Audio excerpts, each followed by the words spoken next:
like no idea, man. Like his ambition, man, is like, okay, this is what flooring does for you. You know, your hero's my guy. Yeah, hero. He brings a different element to the flooring industry, where you Definitely be yourself and still make money. Mm-hmm. Like you said, he's ambitious, and his story is good too. I know his story. Well, tell us your story, man. We want to know how you got into the trade. How's it going now? What's your vision for the next, 30 years? And give us some advice, to the younger generation.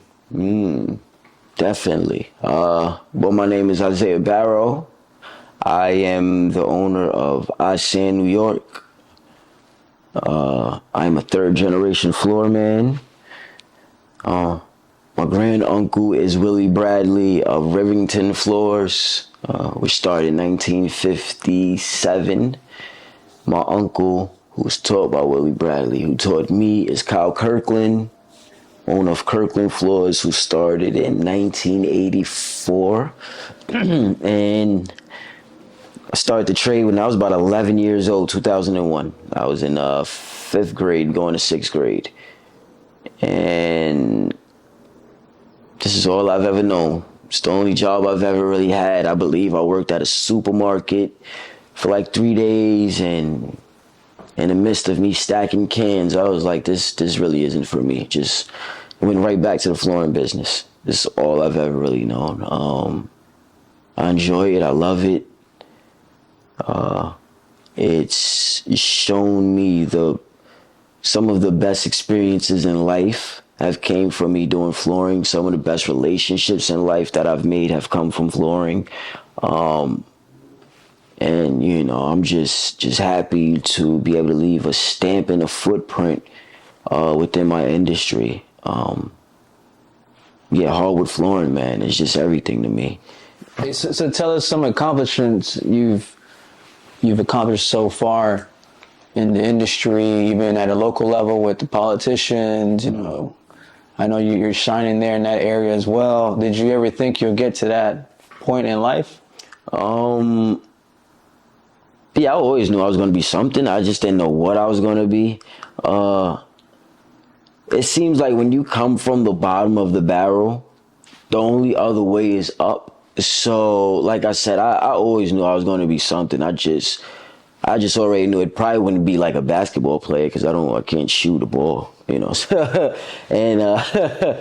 I don't have the best rhythm, so I doubt I'd be like an entertainer or anything. But I always knew I'm a great people person, so I'd be something. Flooring was just it for me. Flooring allowed me to just dibble and dabble in so many things across the spectrum. Like you just said, politics. I have a nonprofit.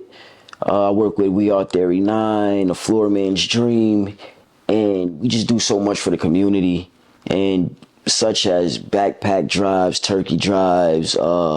We do Halloween parties.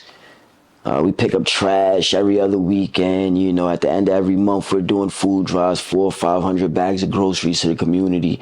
And that has led me to, brush shoulders and sit down and build with local politicians, the Bronx Borough president, Mayor Adams, our local politician, Parina Sanchez. She has opened up so many doors for me. And a lot of that did stem from hardwood floors, because the idea of me owning a business, me being able to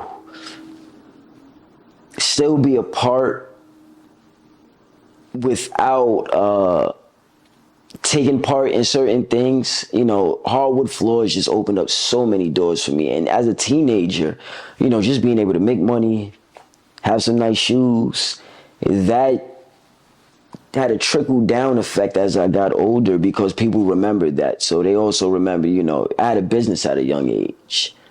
And now that I'm of age and I'm an adult, I'm a grown man with a family, a lot of my friends from the past remember me having the same ideas and having the same mentality of working hard, working for myself. And like I said, that led into me just being able to build for my community and build for my neighbors.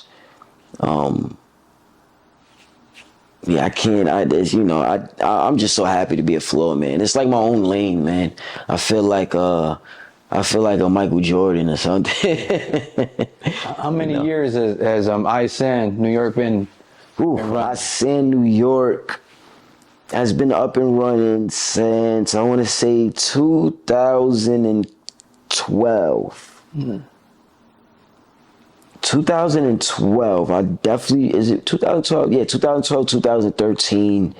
So you got 10 almost like Definitely 11 10 years. Definitely 10, 11 years. I believe it is 2012 going into 2013, like that January, February. But definitely over 10 years, definitely over a decade. And How was it in the beginning?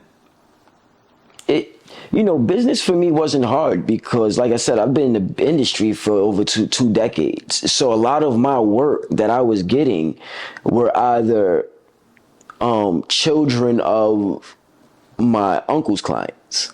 So a lot of my clients that I was getting at that point in time, when I had started my business, I was 21, 22. So you figure, a lot of my clients were getting their first apartment. So they were moving out of their parents' home. And a lot of those clients came from my uncle's clients. So, those were kids that I grew up with working in their home. So the time they got their apartment, they already knew, well, he's going into business. I already know he does floor. So it was very easy for me to get work. Coming from New York, once I had this idea that once I'm in the building, I'm not leaving.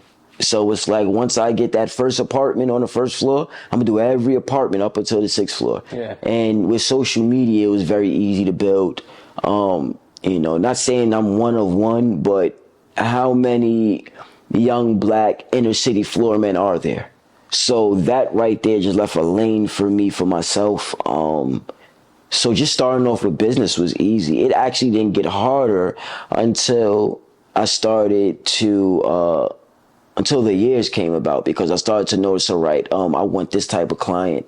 I want this type of work. I want to make this type of money. And then I started to understand, I have to differentiate, and itemize and figure out what is it that I want out of this business. So the beginning stage was easy. I was just happy to have machines running and to make my own dollars, Everything I just heard right now, it's like the definition of generational wealth. Like it just transferred from, your great uncle, and now it's all the way to you. And it shows what the benefit of having your own business and even knowing the craft, because, our craft is not easy to learn. Mm-hmm.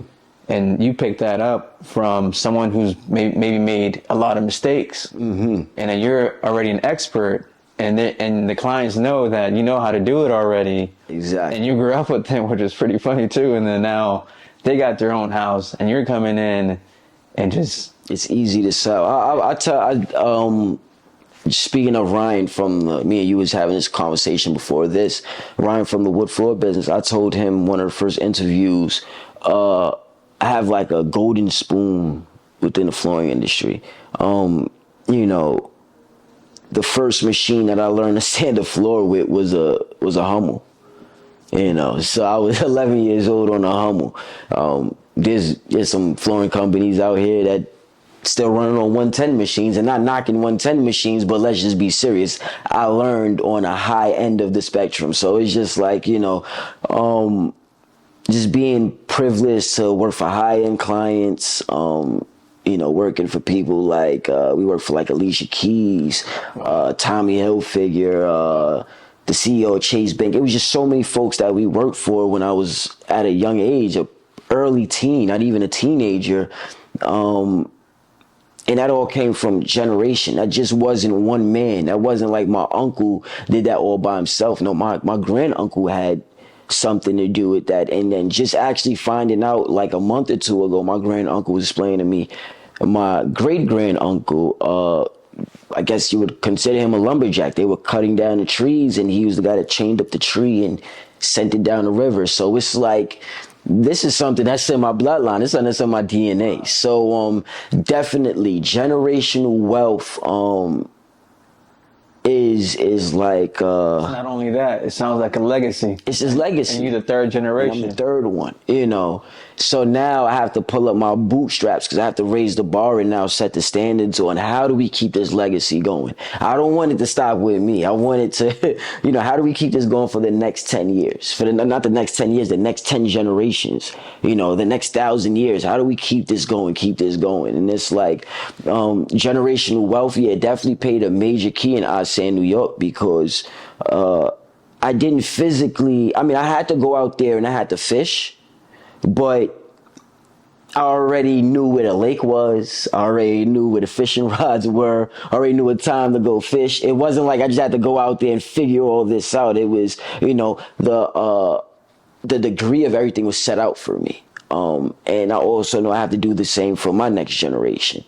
So going into business for myself was extremely easy. Generational wealth and generational business played a major key in it.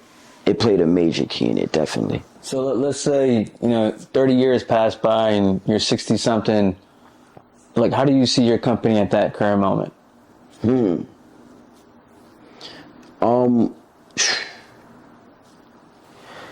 It's pretty funny because coming up in a small family business, the whole idea is to keep it family. And my uncles are very big on it has to stay within the family and it has to be specific family members, you know. I want to stay within that range of things, but I also want the business to grow. Now, I understand when it comes to the craft, because it's a lost trade, and not only is it a lost trade, it's a hard trade. And, you know, it takes a lot out of the teacher rather than the student. The student is always going to benefit more than the teacher. One, because like I said, it's a lost trade and it's a hard trade on top of you have to pay these people. So I understand when it comes to the craft, you may not want to physically give it out to the world. But I do want to see the business expand media-wise. May sound crazy and outlandish, but entertainment-wise and fashion-wise, my whole idea of a floor man, like I said earlier, I feel like I'm like a Michael Jordan, like a Kobe Bryant, like a Larry Bird. Like when I don't physically play basketball, but when I get on that floor, you know, that's who I feel like I am, you know.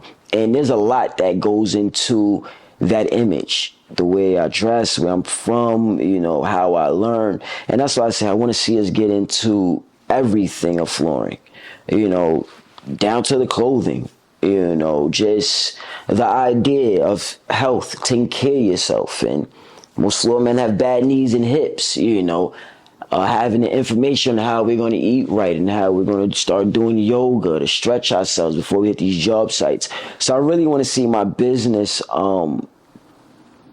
I want to see my business bring a lot more to the lifestyle of flooring. You know, not so much I want a 100-man company and I want 70 vans and, you know, I want the latest machine. That all sounds good. I more so just want to see the lifestyle of flooring. I want to see my business bring the benefits to that. So that's what I'm moving towards, you know. Interesting. Yeah. So what message you want to give this current generation that's trying to figure out life? Don't figure it out. Just appreciate it, man. The cheat code is to, man, just every morning, man, just get on your knees, pray, thank God, you know, just appreciate life. Don't look at the next man's plate. Just appreciate what you have. Ask for it. When you get it, do right by it. Ask for more. And it's all going to work out. You got to have a game plan. If you want to get into flooring, find yourself an elder. YouTube isn't going to do it. It's not going to do it. Find yourself that's been in the game for about 20 years. You know, It's not about the latest machine. It's not about YouTube. You have to find somebody that's ran into that brick wall so many times. They just know, even blindfolded, there's a brick wall in front of them. That's how you're going to learn a trade. And focus. No matter what you do, focus. Take care of yourself. Take care of your family. And, life isn't that hard. I think we put too much on life. It's just the basics. Just the basics. But if you definitely want to get into flooring, find yourself an elder and buckle up. And buckle up, man. Yeah. Well, you know what, Izaiah, it was great talking to you, brother.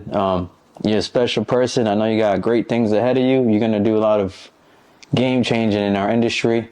Bring a lot of people that look like us into our industry and guide them on the right path. And I look forward to seeing that, man, 20, 30 years from now, how far we get and the success that we achieve. And it was a pleasure to meet you in person, brother. Yes. Love your city. Thank you, bro. Thank you. I appreciate you coming out. I appreciate you having me, man. What you're doing is beautiful. Definitely want to be a part of it. I'm glad to see someone, in the same range of looking like each other. We're finally opening up doors, man.